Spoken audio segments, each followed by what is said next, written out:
O Sem Censura de hoje está falando do calor insuportável que nós estamos vivendo. Sol a pino, chuvarada, umidade, tempo seco. O Brasil é um país continental e nós não temos um único tipo de verão.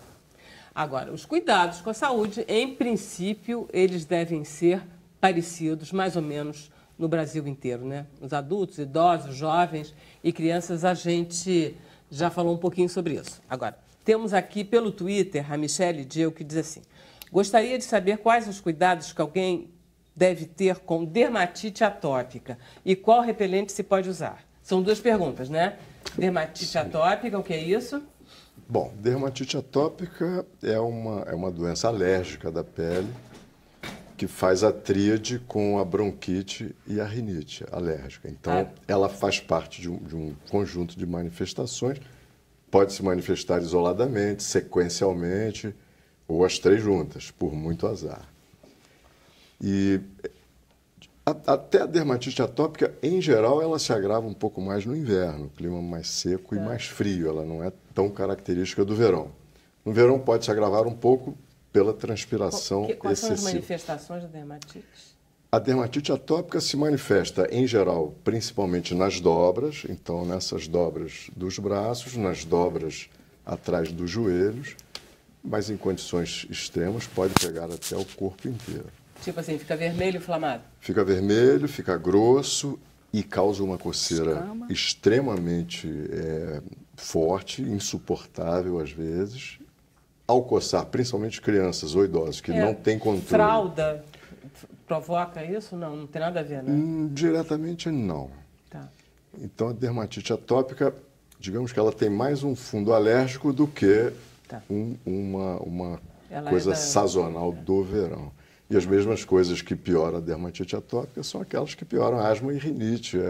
Ácaro, poeira, ambientes fechados. Está aumentando muito o número de alérgicos no mundo, a gente tem essa sensação, ou não? A gente só está prestando mais atenção neles?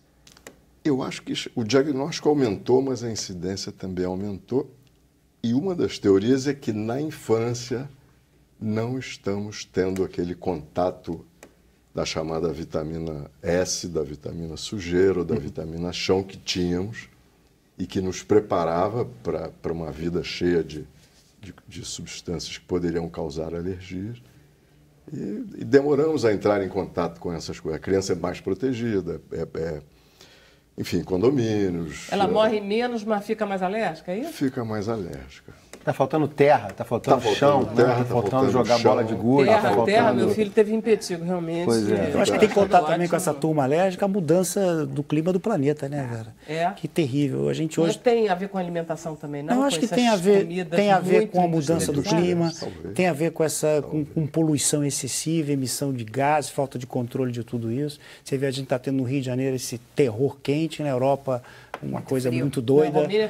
Uma coisa, então, assim, essa diferença, essas mudanças climáticas devem afetar esses pacientes atópicos, com certeza. E essa coisa da coceira da pele, isso dá no ouvido também. Então, lá dentro? Tem gente que tem o chamado eczema, né? E que coça o ouvido e acaba se causando infecções também. Claro, porque aí abre. Né? Doutor, é o seguinte, a Michele também pergunta qual é o repelente que se pode usar. Não tem nada a ver com a dermatite atópica, eu suponho, né? Mas... Bom, em princípio, não havendo alergia de contato, o repelente pode ser usado normalmente. Não tem problema, não existe repelente nocivo proibido, não, ou que provoque alergia. Não, esses repelentes aprovados podem ser usados. Eu acho que a preocupação até dela é em função do verão também com o surgimento da dengue. Eu acho que esse assunto é importante. Da dengue e de agora chikungunya e outras doenças também que estão aí no verão com as chuvas e tudo mais. Acho que a preocupação dela é que tipo de repelente a gente pode usar que não faça mal à saúde nessa época também. Os naturais, eu não acredito muito repelente é repelente. Repelente é o repelente industrializado, aquele que foi aprovado, né, pela vigilância sanitária, pela Anvisa. Eu já peguei dengue duas vezes. Essa coisa de pegar repelente, inventar repelente. Álcool é altamente irritante da pele. O repelente natural que ensinam a fazer aí é com cravo da Índia e álcool, e isso irrita demais. Né? Esse é eficaz? Não, né? Não, irrita muito a pele. Irrita muito. Irrita muito. Você teve dengue? Dengue. Eu moro no Recreio, pô, eu peguei uma, aí depois a segunda foi hemorrágica, eu fui internado, quando eu fui internado tinha um paciente que tinha morrido, aí os médicos ficaram mais preocupados, né? E hidratou muito, né? Aí fiquei com o corpo todo vermelho, aí o negócio é brabo, né? Você pretende pegar chikungunya agora ou você está se prevenindo como? Para te falar a verdade, não é difícil, né? Tem tanto mosquito lá no Recreio, na minha casa. Não, tem. Você usa o repelente, não pode? Eu não consigo. Minha esposa usa, mas o repelente é um negócio assim, aquele cheiro assim. Eu acho que o problema, Vera, é que no verão, assim, essas doenças, zika, dengue, chikungunya, isso cresce exponencialmente. Né? Não só pela reprodução do mosquito, mas pela temperatura, mas pela chuva, né? Que se acumula, as pessoas não têm cuidado nenhum, junto em vaso, e aquilo facilita que haja uma proliferação enorme de mosquitos. O que acontece lá no Recreio, o canal do Rio Morto, né? Aquilo é uma loucura. Quando ele para de sair para o mar, né? E aí não tem oxigenação, aí aquela jiboia cresce. E ali junto a jiboia, ali o que dá de mosquito. Graças a Deus, lá no condomínio, ele conseguiu eliminar, eles botaram um sistema simples, limparam e botaram uma corda. Então ela não passa mais, porque quando não tinha corda, aí a jiboia vem e fecha tudo, aí os mosquitos fazem festa, né? É muito mosquito, assim, uma coisa... Estima-se entre chikungunya, dengue e zika, que pode ter em torno de 2 milhões de pessoas infectadas. Né? Dengue é uma doença que já tinha sido erradicada, volta na década de 90 e mais recentemente zika e chikungunya. Chikungunya é uma doença terrível, é o mesmo mosquito, é um vírus diferente, mas que afeta as articulações de forma mais importante, muitas dores, são infecções que perduram mais, as pessoas sofrem mais. Então, mudou. O futuro é sombrio porque a gente está esperando uma epidemia de chikungunya. E há um alerta agora para a febre amarela. Meu filho pegou febre amarela. Que é o mesmo mosquito. Ele foi viajar... Aqui no Rio? Não, ele foi para Maldivas, aí voltou e, graças a Deus, quando ele voltou, ele ia para uma competição, aí o médico dele, doutor Everton, você viajou? Perguntou, aí na hora ele já mandou fazer o exame para ver qual é o tipo né, que tem 2 tipos de vírus, né? É isso? A febre amarela?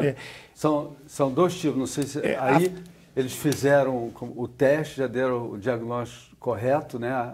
E fiquei impressionado da maneira que eles trataram, assim, não só o hospital, mas depois o acompanhamento, parecia até que eu estava no exterior. Rico, não é bom vocês que viajam muito, eu tenho, por causa de trabalho, né, fazer a vacina da febre amarela? Em alguns países eles são... Você não entra, você não pode chegar para o norte absolutamente obrigatórios. Você não entra se você não tiver feito. Imunizam por 10 anos, me parece. 10 anos, quer dizer, ela dura o suficiente. E é uma doença silvestre, que está vindo para a área urbana. Então, esse mosquito, ele é incrível. É um negócio impressionante. Ele é um herói, assim. Tem um estado aqui agora que está tendo muito, né? Eu não sei qual é o estado. Minas Gerais. Olha só, o Davidson Eloy, pelo Twitter, pergunta, eu acho que a gente falou, mas como ele não deve ter ouvido, a gente fala de novo, o que leva o excesso de água? A gente beber água demais. Eu acho que se você tem uma saúde boa, tem um coração bom, tem um rim bom, você vai beber e vai eliminar. Isso não vai trazer nenhum malefício a uma pessoa saudável. O problema de beber água excessivamente é quem tem doença cardíaca, tem doença renal, tem doença hepática, que essa água não vai ser bem manipulada pelo organismo. Aí vai começar a aparecer as inchações, os edemas, as congestões pulmonares, a falta de ar. Mas em pacientes doentes, uma pessoa saudável, se ela tomar 4 litros de água por dia, ela vai eliminar tudo pela urina, etc. Então, depende da saúde prévia da pessoa. Tá. Pelo Facebook, o Eudy Martins diz assim: o Polipodium leucotomos protege mesmo? Pede para o dermatologista explicar. Primeiro, vamos lá. Polipodium leucotomos. Bom, essa é um remédio? É um remédio, são cápsulas e é uma proposta de ajudar na proteção solar por via oral. Mas, digamos assim, não, de maneira nenhuma ele substitui ou evita que a gente tenha que usar o filtro solar. Ele diminui um pouco os efeitos tóxicos da radiação ultravioleta na pele, principalmente numa célula imunológica, que é a célula de Langerhans. É como se fosse um glóbulo branco que a gente tem na pele, que faz um primeiro combate a infecções que estão tentando entrar por ali ou manifestar-se na pele. Então ajuda nesse aspecto. Herpes, por exemplo, é muito comum recidivar por exposição ao sol porque essa célula desaparece. Tá. Então o glóbulo branco some, o vírus está ali, tem um território livre. Mas não substitui e ainda estamos longe de uma proteção solar. Existe já vacina, né, para herpes, o senhor recomenda, não? Não existe vacina eficaz para herpes, não. Até onde eu sei, nem está permitido fazer... Existe uma vacina para herpes zoster. Tá, porque o herpes zoster é diferente, aquele das terminações nervosas. Isso, que é o vírus da catapora, é um outro vírus. É outro vírus. Aparentado, mas não é. Vamos voltar àquela pergunta lá atrás da pressão. Uhum. Tem gente que tem pressão baixa no verão, nessa exposição ao calor, cai a pressão. Gente que tem pressão alta, sobe a pressão. Que mecanismo é esse da pressão? O que acontece, Vera, é o seguinte, na verdade, quem sofre mesmo são os pacientes que têm pressão arterial alterada, são os hipertensos. Tá. Né? E quem tem pressão arterial alterada para baixo, são os pacientes que têm tendência à hipotensão. Existe um grupo de pessoas que têm uma tendência mais para baixo de pressão, geralmente mulheres jovens, que fazem uma coisa que a gente chama muitas vezes de hipotensão postural, que deita, levanta, ficam tontas, e os hipertensos, que é o outro extremo, que tem pressão alta. Esse grupo de hipotensos e hipertensos, que tem pressão baixa, no verão é que tem grandes oscilações de pressão, principalmente os idosos. Sofrem muito, você vê muito comumente o paciente está com a pressão arterial boa, ele liga, estou com dor de cabeça, não estou me sentindo bem, estou enjoado, minha pressão sempre foi boa, você vai ver a pressão está alta, e por essa loucura desse verão do Rio de Janeiro. É só o calor que faz isso? O calor, a perda de líquido, consequência do calor, o mal-estar, a irritação que causa. Não é? O calor não é só a temperatura elevada, é o conjunto da obra que isso nem tem idade, né, doutor? Pessoas jovens, pessoas mais velhas, e a gente estão na rua com esse calor, sofrem muito. Essas moças, essa doença, essa tendência à hipotensão que a gente observa em pessoas mais jovens, expostas ao calor, sofrem muito. A gente vê, às vezes, pacientes que fazem perdas de consciência ou quase perdas de consciência. Cansei de ver gente desmaiando por causa disso. No calor começa... Quem não viu na praia, você vê que está sentado numa cadeira de praia, num calor danado, exposto. Só quando você levanta rápido, a cabeça roda um pouco, porque você está ali num estado de vasodilatação. Não é feito pra gente. E aquilo ali, quando você tenta levantar, você não consegue manter a pressão arterial. Isso serve para todo mundo, em especial esse grupo de pessoas que tem a pressão mais para baixo um pouquinho. É pior para eles do que para o hipertenso? Não, né? Eu sempre digo isso, que é melhor ter a pressão mais para baixo do que para cima. A hipertensão arterial hoje é um problema de saúde pública muito grave. Eu acho que a gente tem que tomar muito cuidado, foi ótimo ele ter falado isso, porque o que acontece? Essa pessoa está ali, levanta, tem essa tontura, e aí vai no vizinho e o vizinho diagnostica, você está com labirintite, e tasca ali remédio para o labirinto, e não tem nada a ver. Basta se hidratar um pouquinho. Nada a ver, não tem nada a ver com o problema de labirinto. Acontece muito de automedicação, doutora Aida? Demais. Toda tontura é labirintite. Né? E aí acontece as pessoas ficarem tomando remédios à toa, totalmente errado, tomando remédio à toa. Com efeitos colaterais, né? Com efeitos colaterais extremamente graves, né?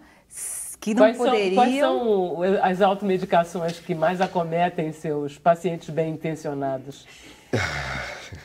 Olha... Todo tipo. Todo tipo, mas vamos dizer... Protetor solar é uma automedicação bem-vinda, né?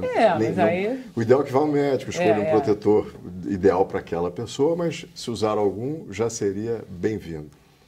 Talvez as mais arriscadas são os corticoides tópicos que vendem livremente, são vendidos livremente. Tá com uma coceirinha... Tem uma pomadinha ótima. Que passam de vizinho para vizinho também. E que, claro, usado 2, 3 dias melhorou, tudo bem, mas ele usado continuamente ou frequentemente vai ter seus efeitos danosos. O senhor também deve ter vários altos medicamentos. O maior problema são os corticoides, porque aumenta a pressão do olho, evolui a catarata, ou seja, então... Assim, é ótimo, porque é um excelente anti-inflamatório. A pessoa está com o olho um pouco irritado, pinga umas gotinhas. Dá um alívio imediato. Fica ótimo, 2, 3 dias está ótimo, não sente mais nada. Mas aí amanhã, depois que começou a ficar vermelho, pinga de novo. E pinga de novo. Aí, resultado, acaba tendo problema de pressão alta ocular, catarata e outras outros problemas a mais. Tem uma... Com o senhor, então, é água fria, com o senhor, então, é não usar sabonete, e com o senhor é usar bastante água. Né? E não usar nada dentro do ouvido. Qual é a sua pressão, senhor Rico? A pressão é boa. É claro, olha. Mas também tem muita não tem coisa nada errado que eu não ali, estou Não tem nada falando. errado Tem ali. muita coisa errada. Trabalho muito. Mas uma coisa Deve ser 12 por 7. Pode estar certo que sim. Tem a pressão, graças a Deus, legal. O que eu ia chamar a atenção... Colesterol, talvez? É magro. Colesterol alto. Acho difícil. Um encravado. Não, Um encravado. Diabetes. O começo, sim, de diabetes. Eu evito encravado. comer muito açúcar por causa da diabetes, que a minha avó era diabética, então a gente... Mas o que eu ia chamar a atenção, às vezes a gente vai viajar para Bali e tem um lugar lá chamado Mentawai, então você fica a 140, 150 quilômetros dentro do mar, então não tem médico, não tem nada. Então toda vez que a gente viaja, a gente leva antibióticos, todos os tipos de remédios, que lá não tem farmácia, não tem nada, né? Então quando você se machuca seriamente, até um helicóptero tem que buscar, ou então... Você está lá com um barco com 10, 12 amigos, aí um se machuca sério, todo mundo perde a viagem, que volta para a terra, né? E também quando você chega lá no porto, os hospitais que tem lá não são nada convidativos, né? Então, a gente sempre quando está no barco assim, evita que no barco é fácil se machucar, fechar uma porta. Cortar, né? Se cortar, entendeu? Várias vezes acontece. E também uma coisa interessante, quando você fica no mar, no barco 11, 12 dias, que é o período, se o mar lá é muito bom, você pega a onda o dia inteiro, dá 3 caídas, então é fácil você adoecer, porque um dia, 2 dias, no 5º, 6º dia de muito exercício, exposto ao sol, o seu sistema imunológico começa a ficar cansado demais, então muita gente fica gripado, ou come algum alimento que não faz bem, aí tem dor de barriga, né? Mas toda a galera leva muito remédio, se automedica mesmo e não tem jeito, né?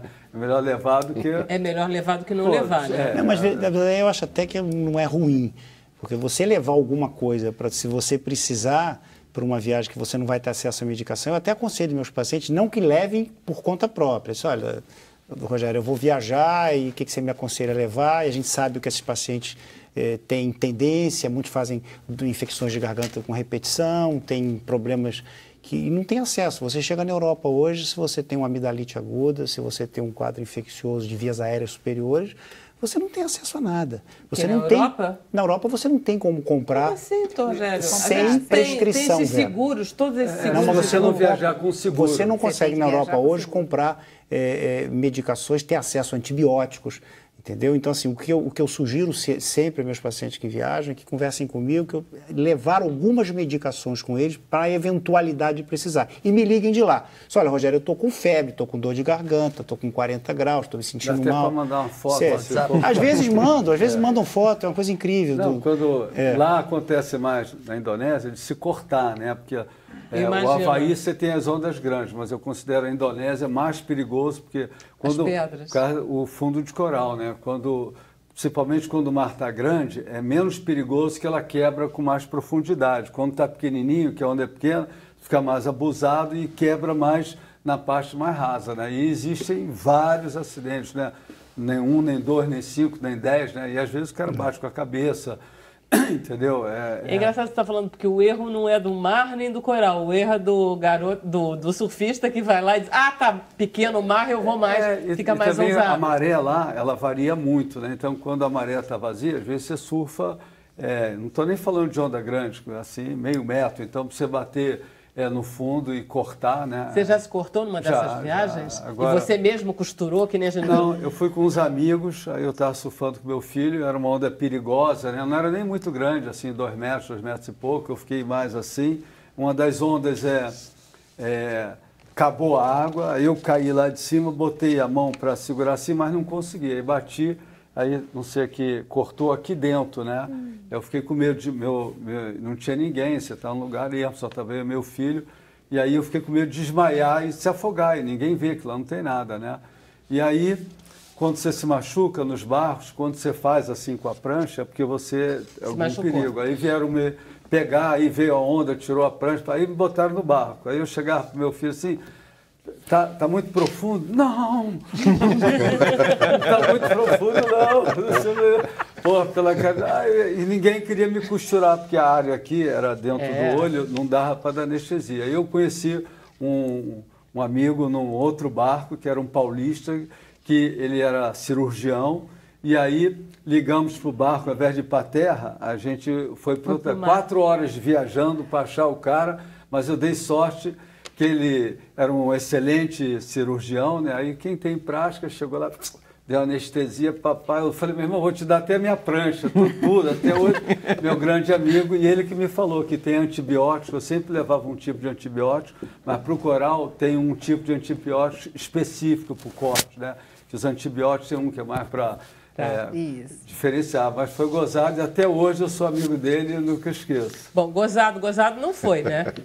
Mas foi aventureiro. A gente vai fazer mais um rápido intervalo e em seguida nós voltamos para o último bloco do programa. Sem Censura é um programa